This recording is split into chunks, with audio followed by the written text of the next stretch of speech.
Formula One on 5 Live.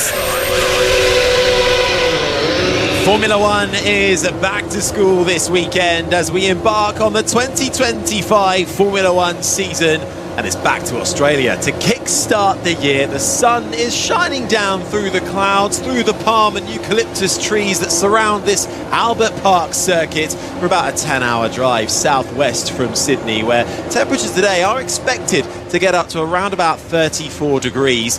Add into the mix Lando Norris being fastest for McLaren in FP1, Charles Leclerc fastest for Ferrari in FP2, the fact his new teammate is 7-time world champion Lewis Hamilton, 6 rookies in the field, established drivers changing teams, and it's the last year of the current regulation cycle. So, does all that mean we have a recipe for an absolutely delicious season of racing?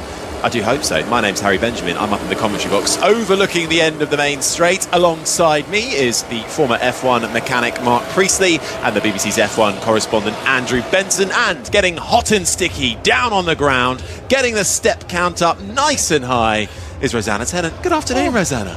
Good afternoon. That's a lovely image to describe. Well, you know, for everybody. Yes, it is very hot down in the pit lane. It's about 30 degrees here in Melbourne, and as you said, it's sunny, but there's a lot of cloud cover, so it's feeling incredibly close. We're expecting the temperature to rise another few degrees, up to around 34 degrees later on, right around the time of qualifying. So it's going to be very hot for the teams, the mechanics and engineers working on the pit wall and in the garages, and it's going to be hot for the drivers as well, who are currently jumping into the cars. I'm standing outside the McLaren garage. Of course, there are reigning World Constructors champions.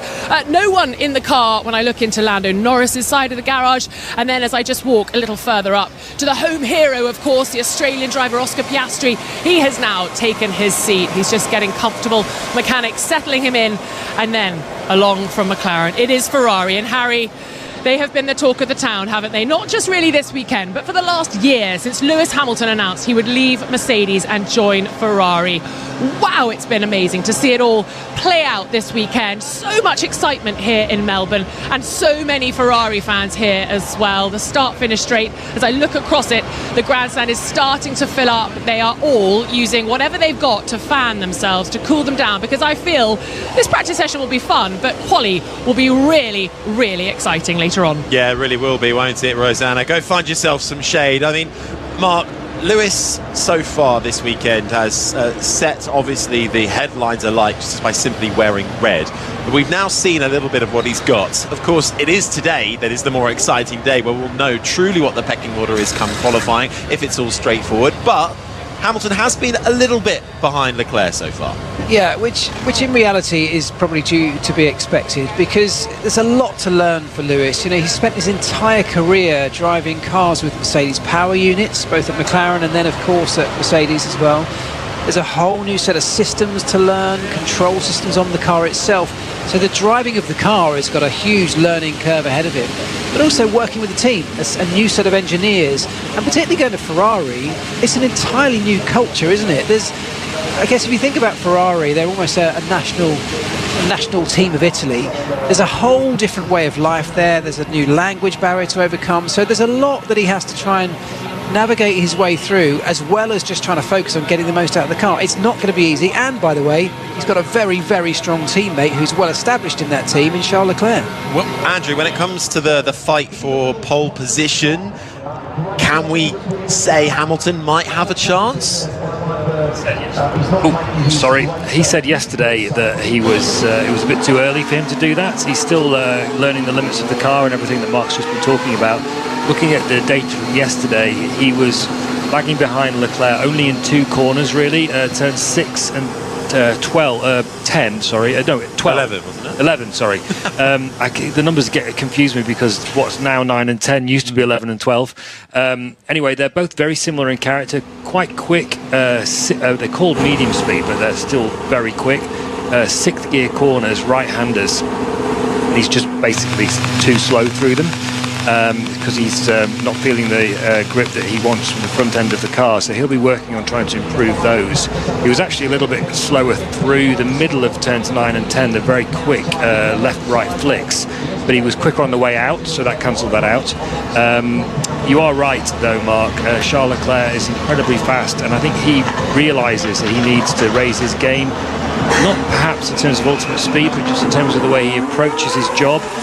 He's had quite an enlightening experience watching Lewis Hamilton work at Maranello for the last 2 months, and my mouth is just literally watering at the prospect of the battle between those two. Never mind anything else that's happening this season. Well, yesterday what was quite interesting was heard Lewis on the radio a number of times talking about struggling with understeer, where the front end just sort of washes away, and those corners you're talking about where it was slower was probably symptomatic of that, where the only way to get through those corners when you turn the steering wheel and the car just doesn't do what you expect it to is literally to go into them a little bit slower, and that of course compromises you through there but also on down the straight that follows it. So they'll have had plenty of opportunity overnight to trawl through the data, to run the simulators back at base in Maranello, and hopefully try and find some solutions they can put on the car for today. Well, we are up and running for track action on the Saturday here in Melbourne. Free practice 3 underway, the last practice before we go qualifying. And if you would like to sync up, it's coming at you now. It's 58 minutes and 53, 52, 51 seconds remaining of this final FP session. And actually the first car out on track, Mark, was Oliver Bearman in the Haas. This is going to be a really important session for him. He had a big crash in FP1, didn't get out in FP2. It's not been the ideal start for the rookie at Haas. No, it hasn't. It'll be a big blow to his confidence because he did have this accident. It was driver error. He put his hands up and admitted that as well. But of course the knock-on impact was they weren't able to get it rebuilt and repaired in time to get out in FP2, so he has missed an entire session. That hampers him, of course, where he needs to get used to this car, but it also hampers the entire team, where that's a really important data collection session. And particularly comparing yourself to your rivals. That's how they go about formulating a lot of the strategy based on FP2. So they've missed out on that, but he will be back this morning. He's out on track early because they have fully rebuilt that car with a brand new engine and gearbox, and now they need to do what they call installation laps, just to check everything's working, make sure the systems are working, there's no leaks or anything obvious like that.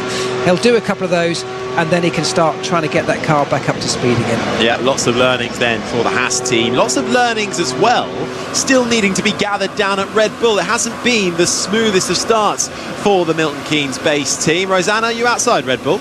I certainly am, and I'm just looking into both sides of the garages, and neither of the drivers are in the cars. Liam Lawson's car, which is the left-hand side of the garage, is just having its front wing reattached, but the engine cover at the rear of the car is off, and the mechanics are working very hard at the back of Liam Lawson's Red Bull car. Rosanna, sorry, just to cut in front of you, we've just had a yellow flag, and it's Oliver Bearman again who's gone off on his first flying lap, and it's caused a red flag. It looks like he's beached into the gravel, and the engineers and the mechanics are shaking their heads. It's on the exit of turn 11. We haven't seen how it's happened. It doesn't look like he's made contact with the wall, but again, this is turning into a bit of a disaster weekend for Bearman, Mark. Yeah, I mean, let's see a replay before we judge him too harshly, but yeah, it is a nightmare no matter how you look at it, because he's going to once again start to lose more track time. He's beached in the gravel. You're right, I think the car looks okay, but even he's sat in the car shaking his head, and it may well be that's the end of his session again, which is a real disaster. Yeah, it has brought out the red flag, and it looks like he's well and truly wedged into that gravel, facing the wrong way actually as well. So he must have had a spin. I think we're about to get another look at it. So he's come out of the fast 9 and 10 where he had the big crash yesterday. Then it's a short run down, hits the brakes. Let's listen in. He hit the grass, put a wheel on the grass. Oh no, it's I've got to say, harsh though it sounds, it was driver error again. He just stepped his left-hand side of the car onto the grass. There's zero grip there. Jumped on the brakes for the corner of turn 11, and of course the car just spun round, and once again he was a passenger. I suspect he just knew, immediately stepped that wheel too far to the left. He'd lost control, and there was nothing more he could do from that moment on. And that looks like Bearman then stuck and out of the session, and he was shaking his helmet as well. Red flag out, then everybody else making their way back to the pits, but of course the clock still does count down. So while it's disaster for Bearman, Rosanna, every team now loses out on a valuable track action. They certainly do, and it disrupts the run plan. And whilst it caught me out while I was waxing lyrical about what Liam Lawson was up to at the back of the Red Bull garage, it also caught Ferrari out because they'd just done a practice pit stop with Charles Leclerc and released him back into the pit lane, the sort of faster part of the pit lane, and he had to slam on the brakes and they had to push him back into the garage. So yes, it scuppers everyone's run plan really, not just the learning on track, but and that there is Lewis Hamilton in a Ferrari coming in into the pit box for him, but it scuppers everything. They've got to rearrange what they focus on because we don't know how long this red flag is going to last. They will then have limited time out on track. But as I was talking about Liam Lawson, he has been suiting and booting up. He's now got his helmet on. It's got a flash of pink all around it. He's just putting his gloves on, waiting for the mechanics to let him hop in, and he will do so. Mechanics just polishing the front wing of his Red Bull. And if I walk round to the other side of the Red Bull garages, Max Verstappen is cutting a relaxed figure. He's having a chat with Dr. Helmut Marko. He's not in the car. He's got his race overall rolled down, wearing his cap. So it doesn't look like he's going to be jumping in the car too soon.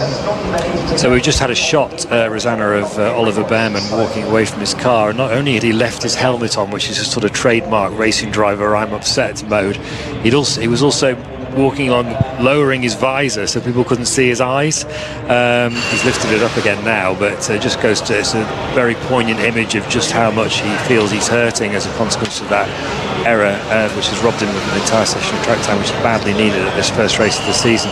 On Red Bull, though, I'm hearing that Verstappen thinks he might not even qualify on the second row. I think the concern, and Helmut Marko is talking about hoping to be able to catch up within 4 or 5 races' time. And I think the concern for Red Bull is that Verstappen was saying yesterday after practice that there wasn't really a problem with the car in terms of balance. It just wasn't quick enough. And that's the concern about that is that if you've got a balance problem, you can play around with that with wings and springs and whatever. But if you've not got a balance problem, you're just too slow, and that means development, not setup work. So that, I mean, we don't know what's going to happen this afternoon, and of course it's potentially raining tomorrow, which means he might well win the race. But if that's true, that's indicative of a Red Bull team that the pressure's only going to get higher on, because they're already coming into a season without Adrian Newey. Lots of question marks about whether they can resolve the issues that they had last year. And by the way, just as a final point, Liam Lawson was really struggling yesterday. He was so far off Verstappen's pace, almost to be embarrassing. But the development issue that you're talking about there, having to try to develop a car to make it faster in a season when most of the development is going to be focused on 2026. No one wants to be stuck in a real tight development race where they have to fight their way out of trouble, because that takes away resource from this huge change, technical change coming to the sport for next year. The earlier you can switch focus onto the 26 car, the better your opportunity, or the better your chances are going to be in that massive change. So that'll be a difficult situation for them. Yeah, it was also interesting watching Liam Lawson's interview yesterday. The drivers only do one interview after Friday practice. It's a pooled TV interview with Formula One TV. And he looked like a rabbit caught in the headlights as he was waiting to do that little 2-minute slot. Almost like, oh my goodness, what have I let myself in for? But surely when you are in that position, you can't be so naive. You've seen what's happened before you. But we do have to also give him, Liam Lawson, a little bit of a grace period. Yes, he's got 11 Grand Prix under his belt. He has never turned a wheel around this track before yesterday. That's so true. It's all well, he had some good experiences last year and the year before when he were initially substituting for an injured Daniel Ricciardo, and then obviously then replacing Ricciardo the following year in the latter half of the season. But that was down at the sister team as well, where the pressure is slightly off, and when you are catapulted in halfway through to replace an underperforming driver, that does mean whatever you do is kind of going to be better than what was before. There's less pressure in that situation. Exactly. Whereas now, obviously, the pressure is much higher. There are all eyes on him, but he is still a rookie. But you can bet your bottom dollar that every one of those young drivers that's come into that Red Bull program and subsequently has sort of, in inverted commas, failed or been dropped, when they came in, you can almost guarantee that every one of them will have had little thoughts of being the one that was going to make it work. They will have all come in with high expectations, thinking, I wonder if I can be the guy. I know everyone else has failed, but they're coming with self-belief at that point. It's moments like this for Lawson where you start to understand how good their mental resilience is, because you can very quickly disappear down a sort of hole, can't you, mentally, in terms of your confidence levels, when moments like this start to happen. You get the very first comparison of you versus your teammate in the same car in the same conditions. You know, the world are probably talking about it, but more importantly, you're questioning it yourself.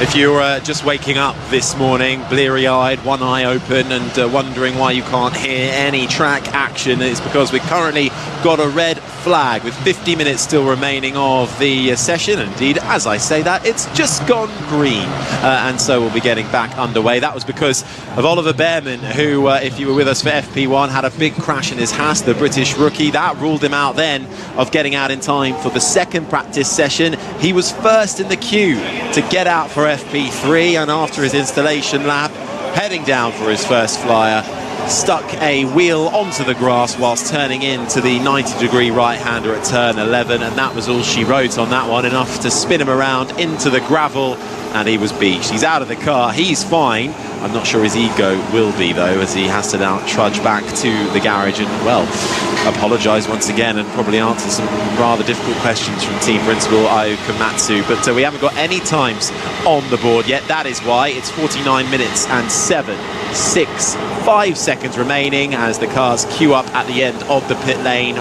ready for the green light to turn on, which it has now done.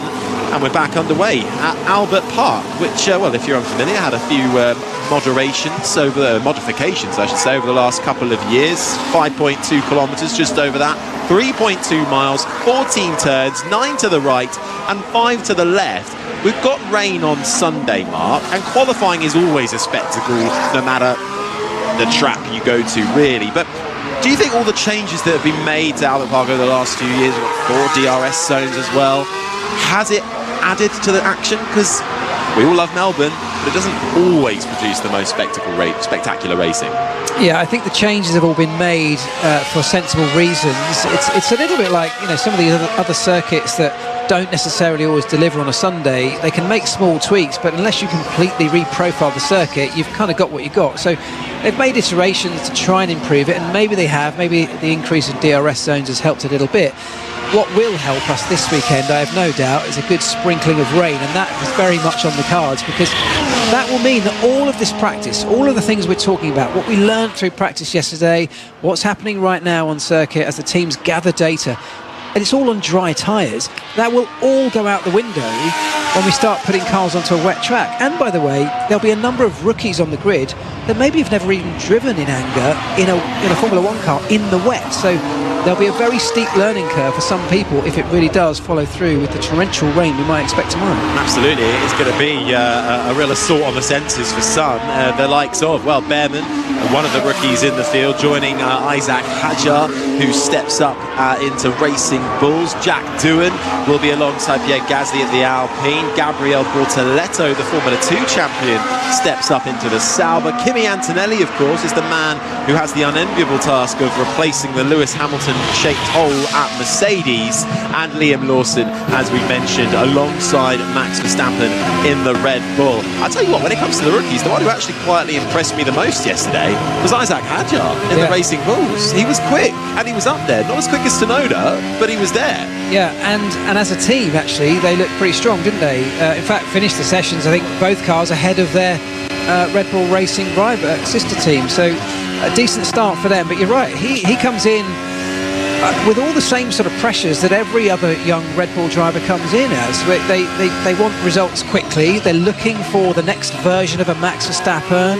They're looking for a potential world champion of the future. And at the moment, inside that camp, all eyes will be on him. So he has got pressure, but at the moment handling it well.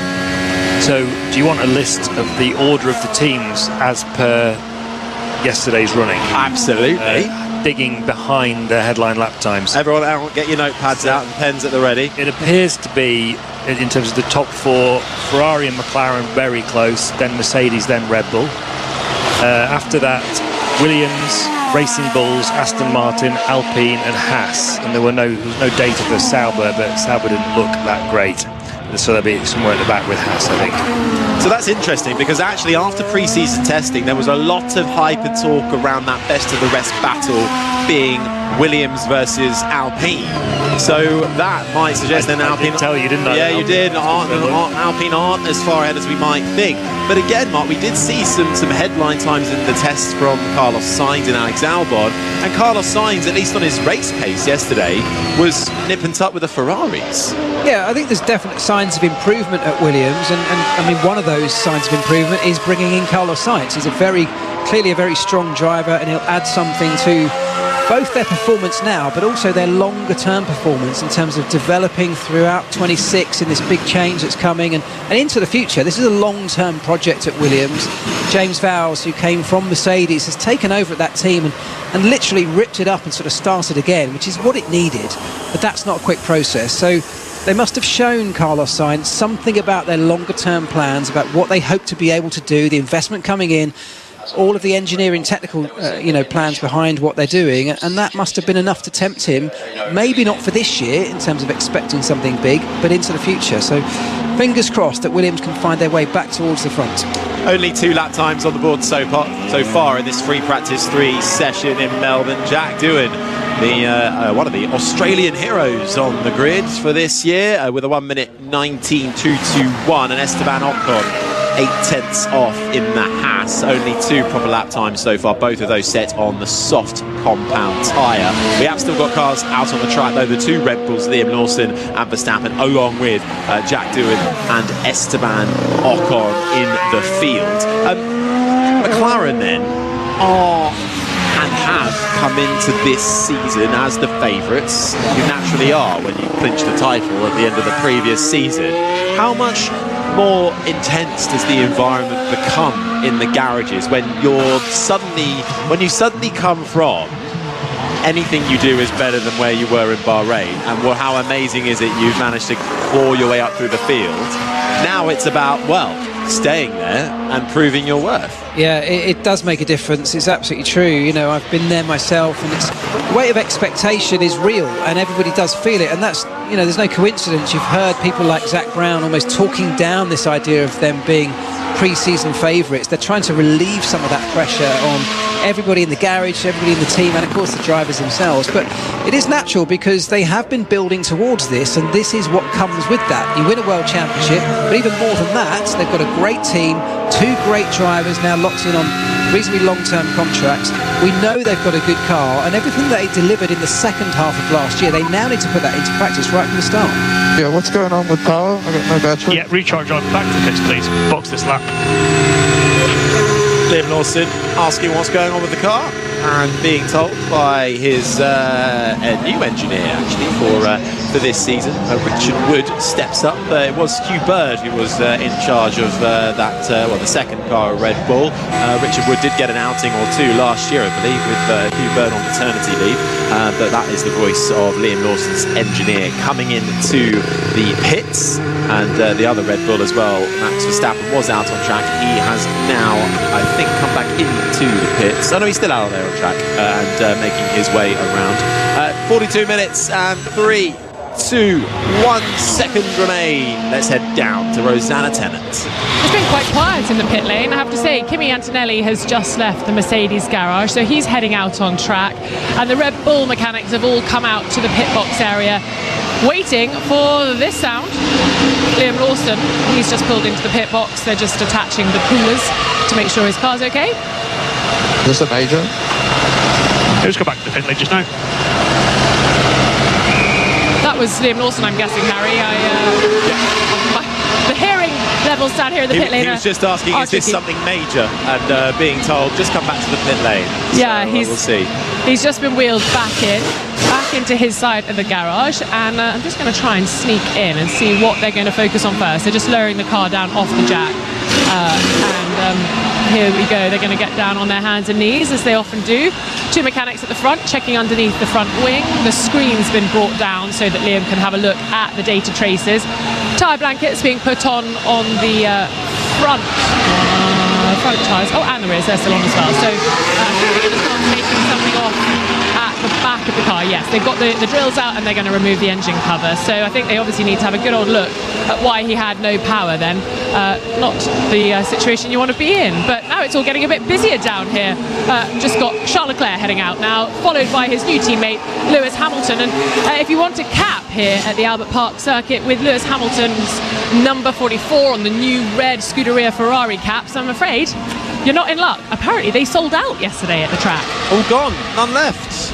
Gone, capito. Oh, very good. Very good. Thank you, Rosanna Tennant. Well, it is starting to get a little bit busier indeed out on the circuit, but we still haven't really seen a full amount of lap times. Verstappen is now fastest with a soft tyre at 1:17.6, half a second clear of Esteban Ocon. Carlos Sainz has put in a lap time. He's on the hard tyre though, with a 1:18.5. Then comes Jack Doohan, and Gabriel Bortoleto actually has just gone on to fourth. He's on the soft tyre in the Sauber. Mark, what are we seeing in FP3? What's the usual run plan ahead of qualifying? Well, there's a number of things. It does depend on what happened for you on the Friday, because as I said, Friday night is a big opportunity to make some major changes to your car, to your setup. It's about running the simulator, so all the way back at base, largely those teams, many of them based in the UK, there'll be people, drivers, driving a driver in the loop simulator, running lap after lap for hour after hour, trying to simulate different types of setup, different types of chassis dynamics, if you like, and engine modes on the car. First of all, to try and formulate a good setup, and also to try and come up with a preferred set of strategies that you might want to use in the race. So then you get to FP3 back here in Australia, they can put all those things that they've learned onto the car. So a different set of springs, a different set of anti-roll bars, ride height changes, aerodynamic wing levels. You can apply all of those things you've learned from your simulations onto the real car on the real track. So for some people, they'll be learning how that translates onto the real car right now, and for others they'll be starting to think about, some of them might look towards a little bit of a long run pace. We're seeing on drivers on soft tyres now, that'll be of course targeted towards one lap pace over qualifying. That's the next competitive session, so it's now really important to start focusing on getting down to that one lap pace. What you don't want to do is have your driver come out of FP3 having been working on something that's different to what he's going to feel this afternoon. Continuity and familiarity is going to be the key here. So focusing on short runs ahead of qualifying means the driver's now ready for that session when it matters later on. One thing that proved a bit of a stumbling block, certainly in FP1, which, well, would be an issue carrying through into qualifying and limiting track action, was the gravel being brought up back onto the track, particularly at turn 6. But you can see it in other parts of the circuit as well. That doesn't seem to have actually reared its head as much since FP1. Well, it doesn't, but you and I watched the F3 race earlier on today, which actually finished under a safety car because there was so much gravel on the circuit. So it's definitely still there as an issue. I mean, in that particular case, it was because a number of cars literally went completely off track. Typical F3 chaos. Yeah, exactly. So we hopefully wouldn't get that to the same level in Formula One, but I think it's still a risk. And I think, you know, at the start of a Grand Prix, when you've got all those cars fighting for position on a narrow track, there's a high risk that you might get one or two going through the gravel trap. And of course, the way the circuit pans through that section where the big gravel trap in question is, turn around turn 6, the gravel comes back onto the racing line, and that's the big risk, whether it's a safety risk for the race control.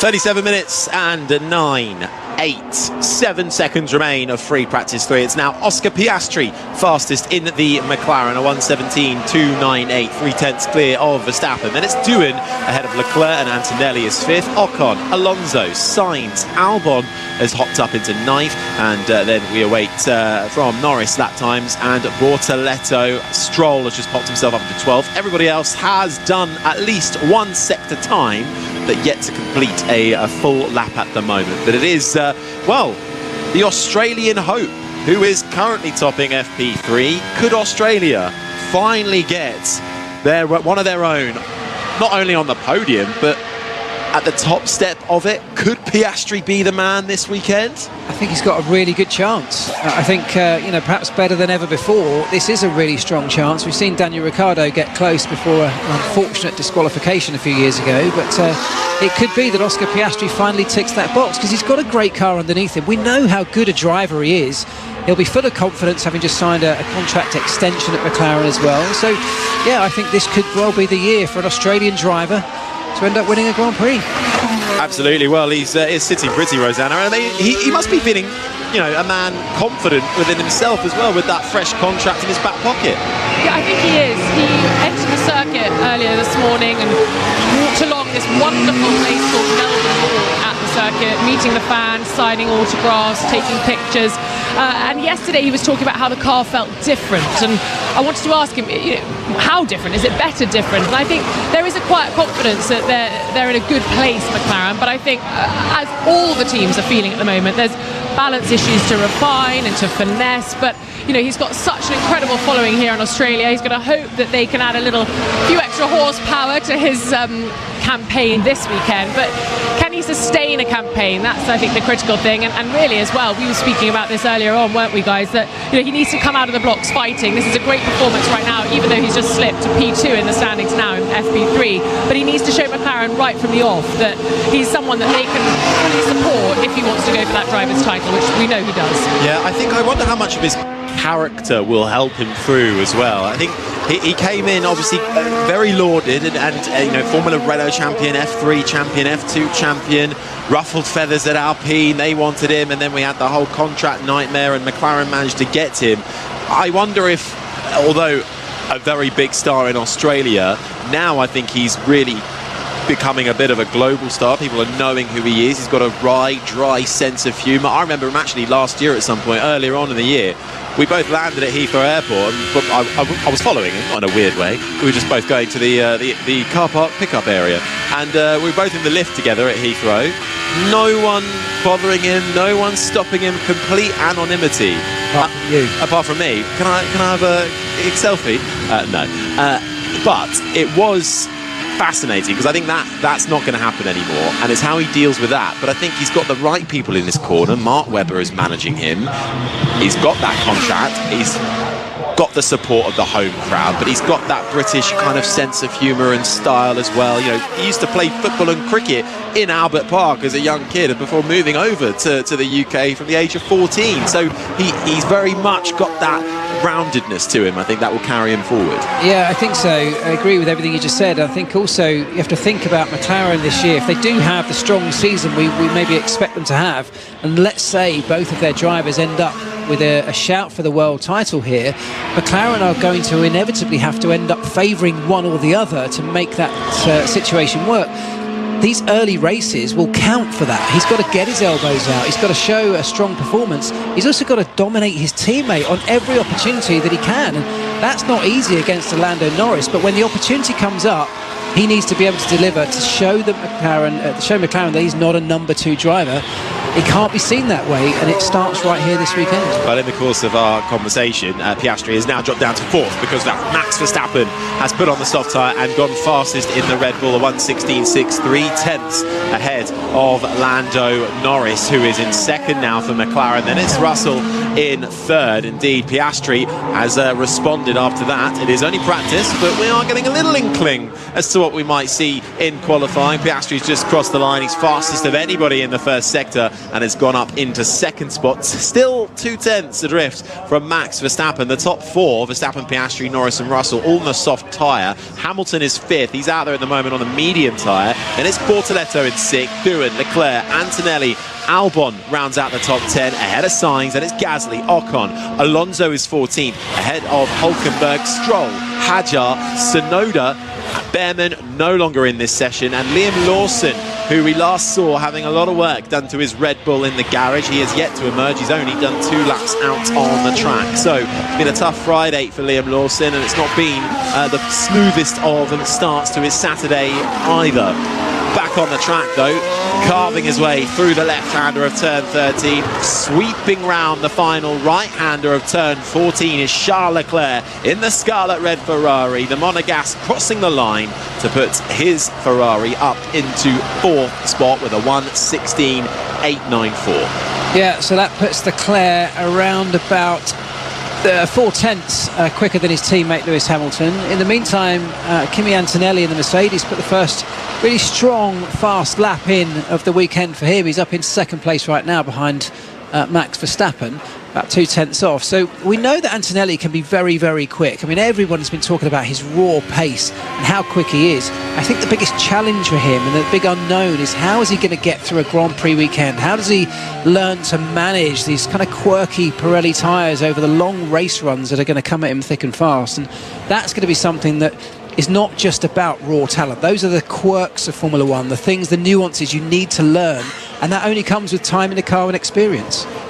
We were talking about Oscar Piastri, the other Australian, Jack Doohan, has just had a bit of a lock-up down at turn 4, managed to keep it just about out of the gravel. His teammate Pierre Gasly really pushing as well in that Alpine, coming out of the fast left-right sweepers of turn 9 and 10, and we're seeing all the cars start to push. Check the left-hand side of the car. I might have touched the wall a bit. Watch out. On the left. That was Carlos Sainz reporting, touching the wall in the braking zone, down to the right-hander of turn 4, and he did, Mark. Yeah, it was just a little kiss, but it was enough to be slightly worried about. He's actually on a reasonably good lap in that car, so he's continued on, hasn't hampered him at this point. It's coming through the final sector of that lap now, but he's gone pretty quick in the first sector. Middle sector was okay as well. Meanwhile, Verstappen's going very quickly at the top of the timesheets, improving on the time that he's already got to put him up there right now. Carlos Sainz, slightly disappointing close to the lap, but he pops up to P6 in a Williams. So those rapid lap times still coming through from Williams. We'll see how that pans out over the rest of the weekend. Seeing Hamilton on the lap as well, he's just gone fastest of anybody in the first sector, so he's stuck on the soft tyres, so we'll see what he produces by the time he gets to the end of his lap. But it is, starting to get busy with some quick runs out there, Rosanna. It is, and I'm actually just standing outside the Red Bull garage looking at what's going on Liam Lawson's car. They have all hurried to the back of the car and they were pulling bits of the engine cover off. They just fired it up, but it's still very much attached. It's got all its sort of umbilical cords still attached to the garage, as it were.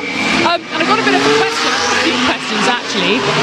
Max Verstappen keeps running through the pit lane. He doesn't go down the start-finish straight.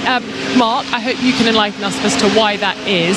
And then just having a little look at the Ferrari setup at the moment. It's incredibly hot here in Melbourne, 30 degrees, a little bit more than that even. The louvers on the side of the Ferrari engine cover are very thick and wide, but you can see the gaps quite clearly. How are they going to approach cooling this weekend? Because it's so hot today, but it's going to drop dramatically tomorrow when this rain supposedly is coming our way. So how do they manage that? And then just a little final tiny touch from me. I've heard on the grapevine that the red of the Ferrari this year is slightly different. You might have noticed it if you've seen pictures, slightly darker. And I've heard from the 1996 world champion Damon Hill that apparently the paint is lighter. I don't know. Can we corroborate that, Mark? Do you remember? Darker, lighter? Well, if you mean lighter in terms of weight, or yes. do you mean, yes. So, darker paint but lighter weight. So that's a very real thing. The teams are always looking to save weight in any way they can, and actually the recent trend we've seen over years gone by is actually only painting the minimum amount of the car they can, and lots of bare carbon on show around lots of the cars on the grid for that very reason. And if you can find a lightweight paint, it counts. So that's that one. What was the other one you asked? Going through the pit lane, Max Verstappen, I suspect that is just part of his programme of understanding the timings of coming in and out of the pit lane. They have to have a very clear picture of what time they lose over an overall lap by coming into the pit lane. What they can't do is a practice pit stop and then pull the car back into the garage. So coming through the pit lane is often one of those things they just practice to get the data. And I can't remember what the third question you asked me was. Cooling, that's going to come down to simulation and predictions, as most things do in Formula One.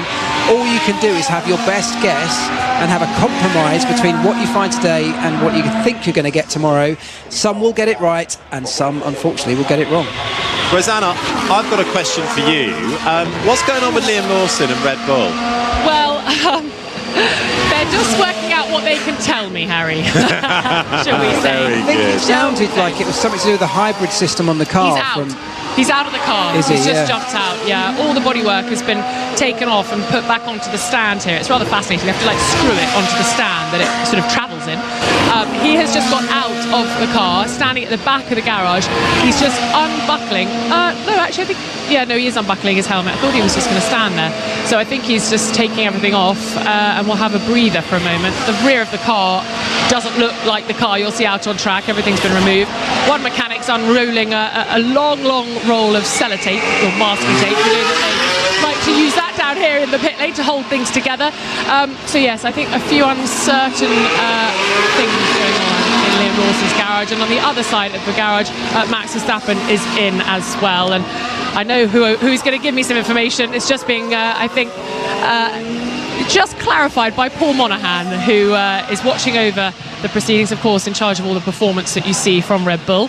He's just making sure what they tell me is correct. So I'll update you in a few moments' time, hopefully. Thank you very much, Rosanna. Charles Leclerc has just got a little bit quicker on that last lap around and puts himself up into second on the soft tyre. Hamilton is back out there as well. That's the sound you're hearing now in the Ferrari. Fastest of anybody in the first sector. Just coming through, actually, turn 11, where he was losing a little bit of time compared to Leclerc there yesterday. But he's got a personal best in the middle sector so far. And, well, a couple of tenths running. Let's see what he can do as he gets the DRS. The rear wing flap flies open on the main straight, and he's only a thousandth off teammate Charles Leclerc as he crosses the line. Hamilton puts himself right behind Charles in third. Yeah, that's the closest he's been to Charles all weekend, really, and it's a good sign, because that's both of them on the soft tyre, similar times. Leclerc went a little bit earlier on, but both during this session on soft tyres in these similar conditions, ahead of a qualifying session where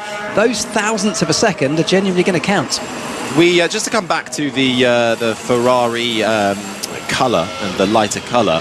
Of course, it was Murray Walker, I believe, who coined Scarlet Red Ferrari, or indeed just general Ferrari legendness did that.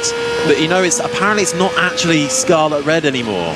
It's technically a different shade of red. Do you know what it is, Andrew? Rosso Corsa, is it? Yes, very good. The other thing, of course, is that Scarlet Red is a repetition. The Scarlet is by definition red, so you don't need to say Scarlet Red, just need to say Scarlet. But well, isn't it a bit like, you know, one of those colour paint schemes where you just got to call it as it is?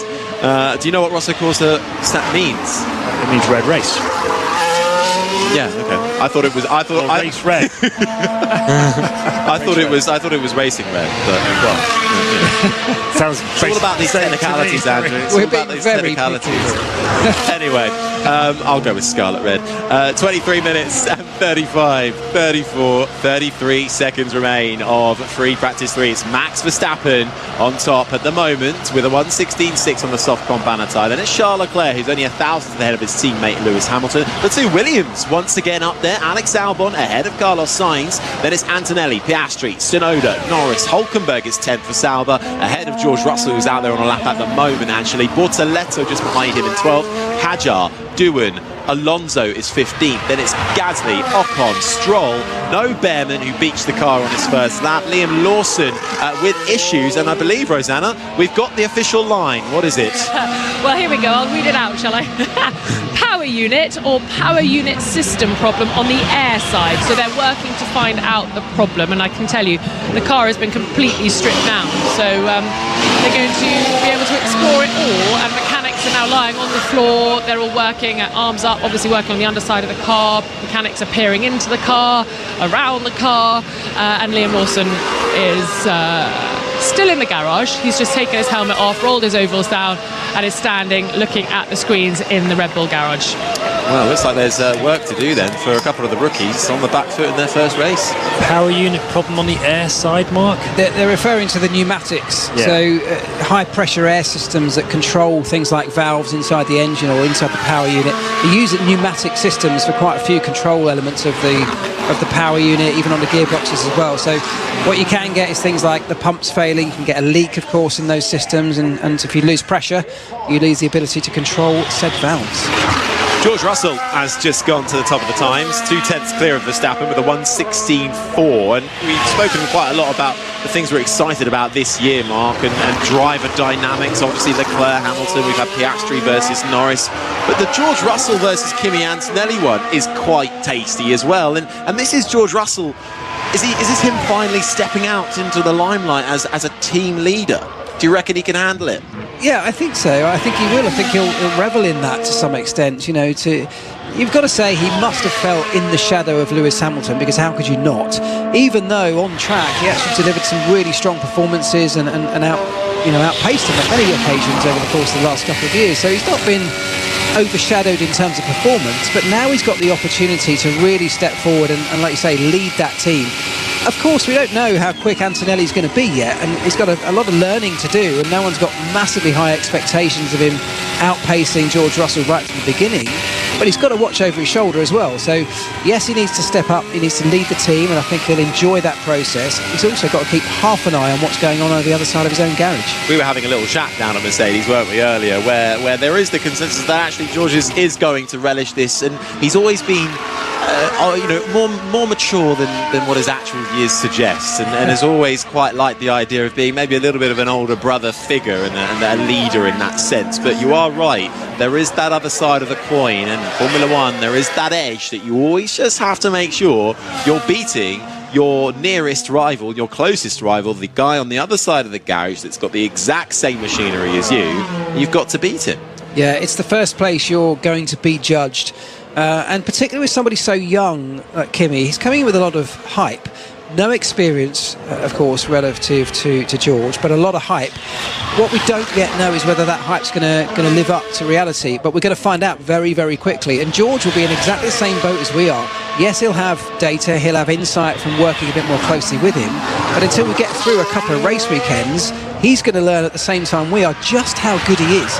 And that might suddenly start to change the way that George has to up his game, think about his teammate as a teammate or a rival, whether it's someone he can teach and show the ropes, or whether he's got to be a little bit protective and wary of the performance that Antonelli can deliver. Well, at the moment, Russell is fastest. Antonelli about half a second off, 4.5 tenths off, down in 8th, both on that soft tyre. Lando Norris has put his McLaren up into 2nd in the last couple of moments, a couple of tenths off of George Russell.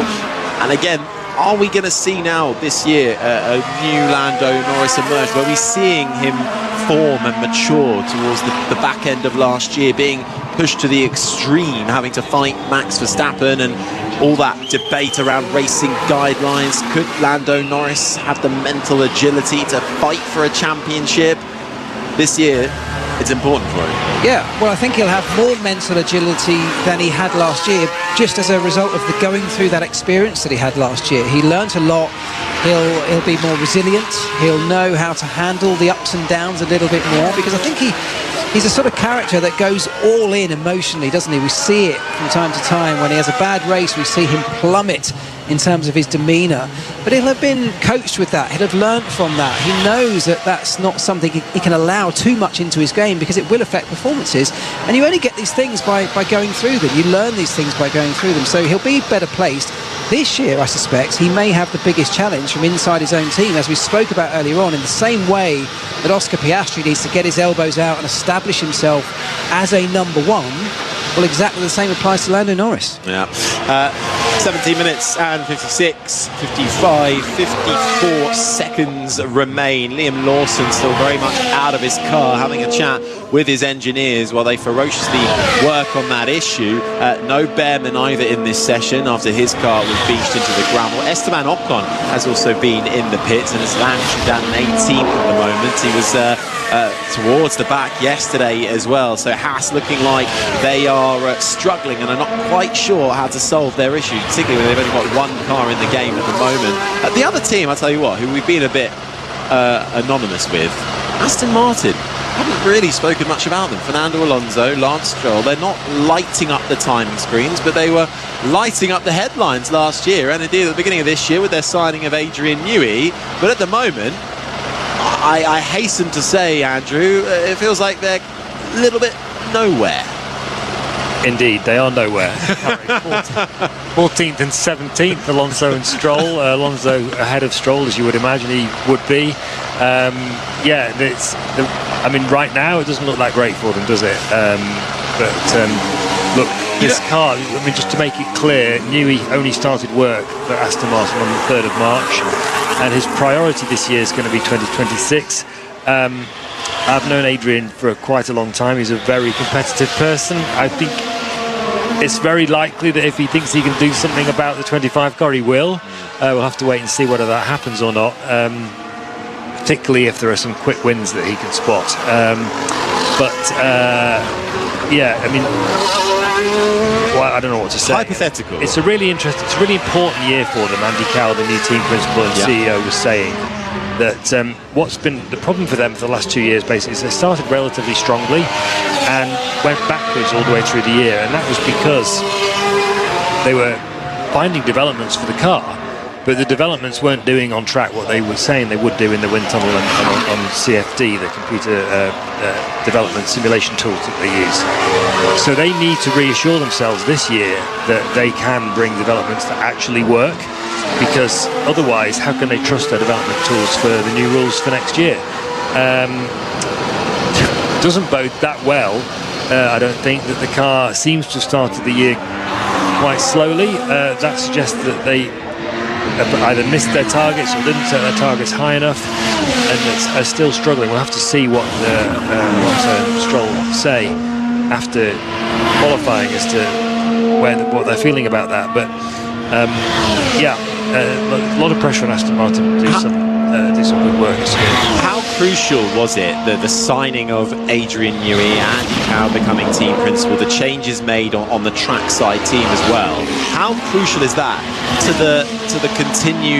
the continuation of Alonso's career? Because I mean, Andrew, look, you know Alonso better than us in the commentary box, I imagine, and he's not going to stick around at a team where he's 14th any longer. Well, I'm not so sure about that, Harry. I mean, first of all, I'd say Mark's actually worked with that is true, for a year, so I'm not sure how things. It wasn't the most harmonious of years at McLaren for him that year. I do know Alonso a little bit, having studied him for so long as a journalist. I mean, look, he's 43 years old.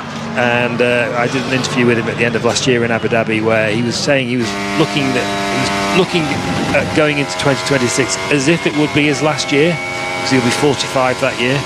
I think he has to accept that he might not get another contract, even if he wants one. But he said he's going to keep his mind open. I'm not sure anyone else will take him. That's his problem. And I think Aston Martin might not commit to another 2 years for someone who's about to turn 46.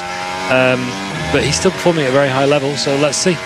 Meanwhile, the fast laps are coming in, Harry. They are indeed. Max Verstappen went fastest 1 lap ago with a 1:16.002. Piastri's just gone fastest of anybody in the first and the last sectors to put his McLaren up into second. Russell's on an outlap at the moment, sitting in third. Then it's Albon, Sainz, the top 5. Norris on an outlap too.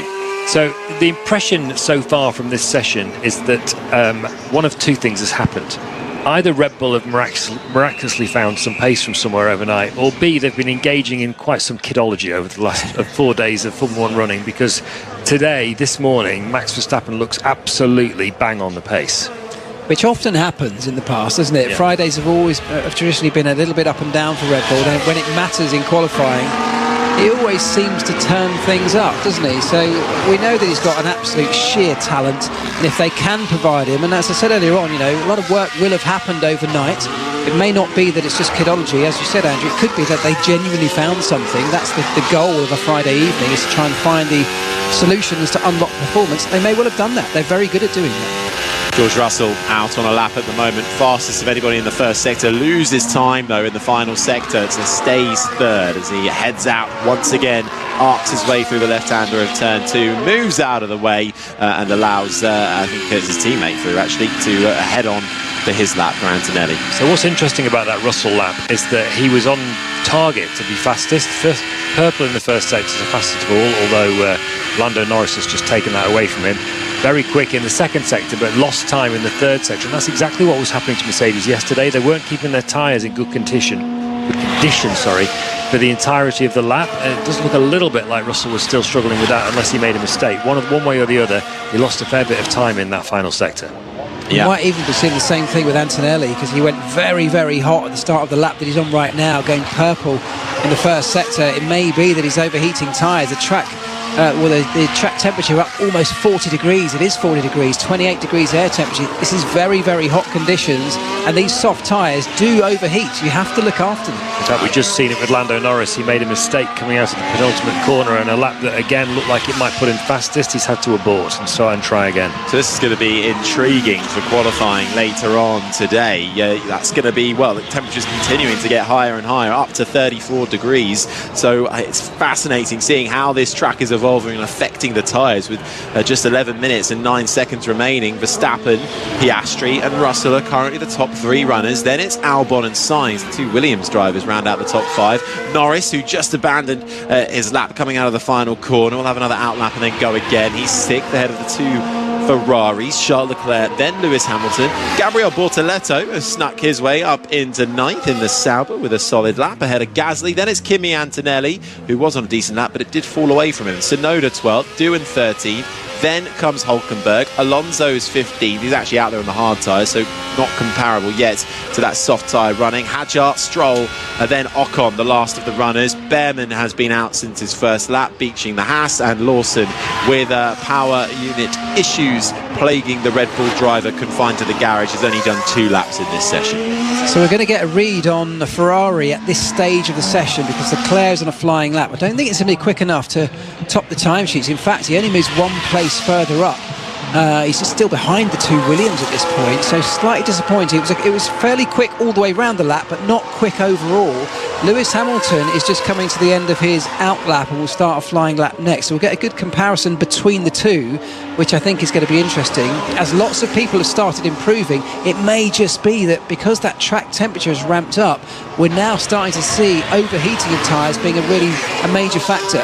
And for the young rookies in this field, the likes of Antonelli, those are the kind of things that they've really got to learn to get to grips with, because your instinct as a young driver is just to go flat out. You know you've got pace, but of course you can't do that in these kind of conditions with these tyres. So we will see, but nobody improving too much. Antonelli up to 4th, but nobody troubling the top of the timesheets right now, which is held by Verstappen. Better lap time that from Antonelli, though, fastest of anybody in the final sector, and puts himself just behind his teammate George Russell, so much better that lap around. Lewis Hamilton is continuing to head out there. He's coming across, he's making his way down towards turn 9 and 10 now, and this is the sound of the 7-time champion through the left-hander of turn 9, through the right-hander of 10, and out towards the 90-degree right-hander of turn 11. Personal best so far for Hamilton in the first and the second sector, with a bit of traffic in front of him, which gets nicely out of the way. Piastri also just closing out a pretty decent lap, and he goes top of the timesheets by 0.08 of a second over Verstappen. He was only just a fraction behind him before that lap, but that was decent as Lewis Hamilton comes across the line almost half a second behind the leaders and just behind his teammate still, Charles Leclerc. So not the most promising laps at this stage from the Ferraris. 2 Williams still sitting ahead of them, so over the 1 lap pace at this point in the session, things looking still good for that Williams pair. And both Mercedes as well, 3 and 4 in Russell and Antonelli. Certainly are. We'll see what Leclerc might have again. He's still out on the track on an out lap at the moment, so he might have another run of it if he can get the lap time out of the tyre. I think he's only done 2 laps on that soft tyre anyway that he's on at the moment, and he's coming to the pits anyway. So no, we won't see another one from him, but it's Piastri, Verstappen, Russell, Antonelli and Sainz, the top 5. Those finding themselves further back in the pack outside of the top 10. Bortoleto, the F2 champion, now racing for Sauber, is about to go for another lap. He's down on 11th ahead of Isaac Hadjar in 12th. Gasly, Doohan, Hulkenberg.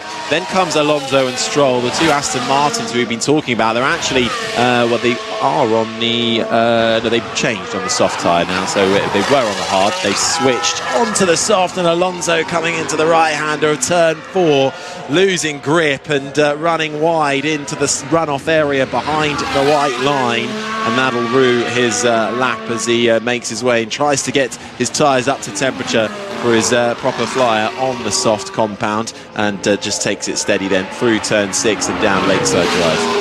So he's going to be trying to get those tyres down to temperature, I would have thought, after that moment. But, a couple of things to mention. It was interesting about that Antonelli lap that he set his purple fastest of all sector in the final sector, which is the opposite of what happened to Russell. So it feels like at least he's got on top of that. But what's interesting about that is that although Russell was slow in the final sector and Antonelli quick, actually over a lap there's nothing to choose between them, a few hundredths, 300ths I think as it is.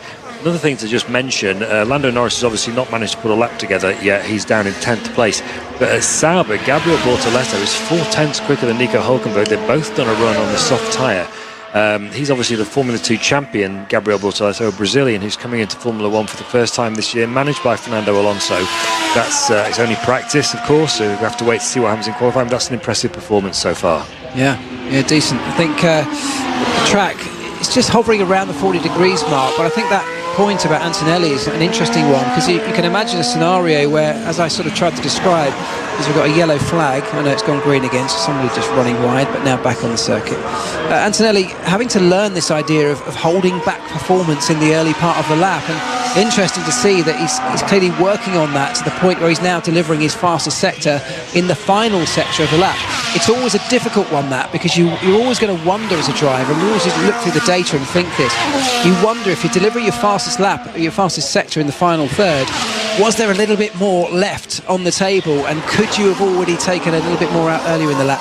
An unanswered question, but definitely something that Antonelli is learning right now. Also, for anyone worried about Lando Norris, as Charles Leclerc starts another flying lap, and so does Max Verstappen, by the way. Lando Norris just set the fastest of all sector in the final part of the lap. He's only 10th, but he's clearly got the potential, if he can put that lap together, to be fastest. Yeah, let's see. I don't think we've quite seen the most of what Lando Norris has got to show so far this weekend. Just keeping it all until we go qualifying. It's his teammate Piastri, though, who is fastest at the moment. Leclerc is out there on another lap, just 9,000ths of a second off Piastri in the middle sector. That's actually slower than Leclerc's best middle sector time at the moment. The Ferrari driver down in 7th for the time being. Verstappen also now improving again, up on Piastri's time, but slower on his own time in that middle sector. So both the Ferrari and the Red Bull suffering from a loss of time in the middle part of a lap around Albert Park. Leclerc will be the one to cross the line first, round the final quarter. The DRS flap flies open to the line. What's it going to be? It's not an improvement, it's 4th place. So it is an improvement, sorry, but it's still down in that final sector. It's up to 4th, finds himself 2.5 tenths down as Verstappen bails out of his lap and comes into the pits. Yeah, I'll tell you what's really interesting is just how close this is. From the front down to sort of P6, 7, there really isn't very much in it, and the times are shuffling around. It's really, really close, which puts us in a very good position for qualifying later on. I'm not sure if I can call it at this point, because it just depends on what point of the circuit you're out. These conditions are changing so in such small amounts, and it's affecting lap time, but because the times are so close, you can topple from first to sort of 3rd or 4th very, very quickly down the order. Verstappen ran a little bit wide, I think, didn't he? That's why he aborted that lap. Yeah, and then I think he didn't quite like the way the car turned into turn 12 either, and decided that was that, and comes into the pits along with Piastri, Norris, Bortoleto also in the pits. No Behrman, we haven't seen him since lap 1 when he beached the Haas, and Liam Lawson with power unit issues. Red Bull trying to fix those problems. He's been confined to the Red Bull garage. He's only got 2 laps under his belt. Russell out there again though, and going quickly. He's put himself up into 2nd, fastest of anybody in the first sector. Strong middle sector and final sector, quicker than his teammate Kimi Antonelli, who did find time though in the middle sector, and is currently 5th, the young Italian who will become the youngest to ever start a Grand Prix on Sunday. 18 years, 6 months and 18 days is the man who will replace, or has replaced, Lewis Hamilton at the Mercedes team. Here's Leclerc. The car is very oversteering. If we can review a little bit what we're asking, because that doesn't give me any confidence too much.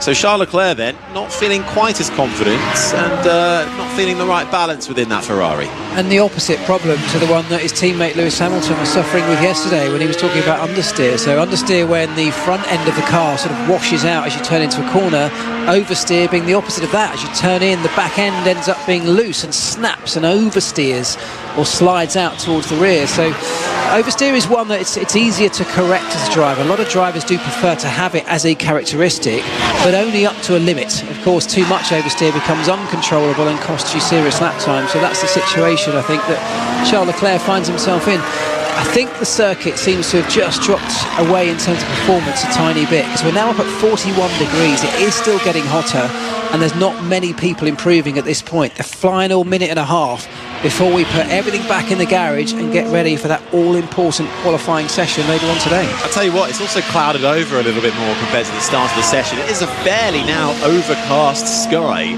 with hints of blue managing to peek out from behind it, but the temperature's still getting hot, but it certainly is affecting perhaps the conditions on the track. Tsunoda is out there at the moment in the Racing Bulls, coming to the right-hander of turn 11. Runs as wide as he dare, gravel waiting for him on the exit, keeps it on the straight and narrow, through the next sweeping right-hander of 13 before he stamps onto the brakes into the tight left-hander of 14, and the final corner of the right-hander of 14 with the DRS open, not finding a huge amount of lap time on this, indeed slower than his previous best. Tsunoda currently though in 9th, his best lap time so far, half a second off. I think the Racing Bulls here, after pre-season testing, not really showing much to care about. I think they have a little nifty package underneath them. Tsunoda qualified 8th here last year, raced himself to 7th, and it's an important year for Yuki Tsunoda as well to prove why he should have been the one to get promoted to that Red Bull seat, and why he should continue to be a Formula One driver from 2026 and beyond. I think it's one of the things that's most interesting about this year, because there are so many drivers with something to prove. A lot of young rookies desperate to prove their worth. People like Tsunoda desperately trying to prove they deserve to be moved up. Hamilton trying to prove himself unbelievably at Ferrari. Even though he's a 7-time world champion, he will want to be able to compete at the very least with his established teammate. So we're coming to the end as checkered flag comes out of the session, and this is a point where you need to have confidence in the car. The next time you step in it, it's going to matter. The last thing we heard on the radio from Charles Leclerc was that he had no confidence. Too much oversteer, not the ideal scenario to be ending this session with. He's pushing it in though, is Leclerc. One final lap as the checkered flag is out. He's currently 4th fastest, but he is on his way down Lakeside Drive at the moment, racing past the Albert Park Lake that we race around in this semi-permanent street circuit that is open to the public for 99% of the year, and for this part it becomes a Formula One race circuit, and he's up on his own time in the middle sector, personal best in the middle sector. Has a little bit of traffic to negotiate into the right-hander of turn 11. The Racing Bulls gets nicely out of the way of Tsunoda, so too does the Haas of Esteban Ocon, and he will have though the likes of George Russell ahead of him and Jack Doohan, but I don't think it will affect him too much. Doohan getting one final lap in, puts himself into 15th, and Leclerc crossing the line doesn't improve overall, stays 4th. You could actually see the oversteer on that Ferrari as he came out the final corner, and he lost a huge chunk of time in that final sector. I think a lot of it was coming out of the very sort of the fast right-hander towards the end, at the end of the lap before you get onto that long straight. So a real example of exactly what he was talking about here, the back end just snapping away as he came through the final turn. And just in the final few moments, Fernando Alonso trying to turn that Aston Martin into turn 4 once again, and having to have a couple of stabs on the steering wheel. There was the Haas of Behrman there, but of Ocon I should say, but he was right out the way, and there was a little lock-up too from Alonso to boot. So he is not too comfortable in that car, it seems, and some traffic for Hamilton to negotiate in the form of the Red Bull of Max Verstappen in those final stages as he was coming through turns 4 and 5. But the checkered flag then is out for this final practice session of the weekend. That's it, done and dusted. The next time we see these cars on track, we'll be going qualifying, and the true pecking order for 2025 will finally be revealed. But after FP3, it's Oscar Piastri on home soil and McLaren who have the advantage with the fastest lap time of a 1:15.921, but it is tight at the top. Less than half a tenth of a second splits him and George Russell in the Mercedes. Max Verstappen for Red Bull was 3rd, ahead of Charles Leclerc's Ferrari. Kimi Antonelli, the rookie at Mercedes, finished 5th, ahead ahead of Carlos Sainz and his Williams teammate Alex Albon. Then it was Lewis Hamilton in 8th, Tsunoda in 9th, and Lando Norris rounding out the top 10. But we have yet to see exactly what Norris has got in that McLaren. Gabriel Bortoleto with an eye-raising time of 11th. Then it's Gasly, Hadjar, Stroll. Jack Doohan was 15th ahead of Nico Hulkenberg. Fernando Alonso and Esteban Ocon 18th. No Behrman, he beached the car and was out of the session. And Liam Lawson with power unit issues, only 2 laps to his name.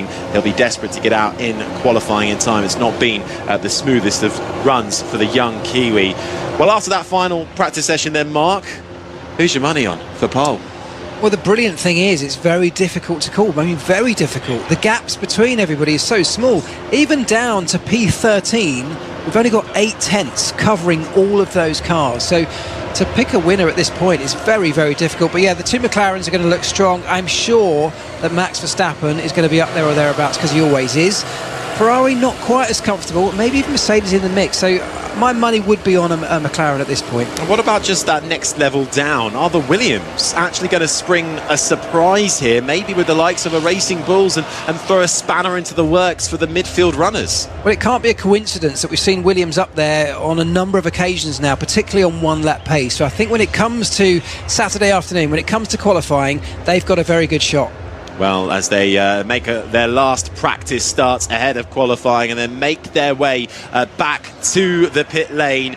Crunch time and last minute work ahead of qualifying to try and dial these cars in properly for the first qualifying session of the year. And you can hear that on 5 Live. We'll be on air from 5 to 5 in the morning ahead of the green light going on at 5 o'clock ahead of those 3 sessions. And the first fight for pole, could it be one of the 2 McLaren drivers? Could Max Verstappen still spring something in that Red Bull? Not long to find out until we go qualifying around Melbourne Park. This has been an IMG production for BBC Radio 5 Live.